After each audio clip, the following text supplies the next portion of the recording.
Hello, good morning.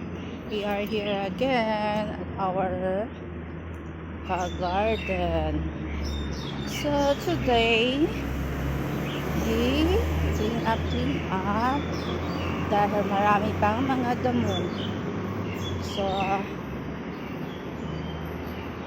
para sa mga susunod na araw, tayo ay magtanim ng mga iba't ibang klase ng gulay. Tsaka, malinis na po ang paligid. And then, we can see the beauty of greeny vegetables soon. So, we just do it step by step. So, at first, clean up is very hard. Kailangan talaga ng oras para malinis na at ma-ready na po ang ating garden. So, update every day. Thank you for watching.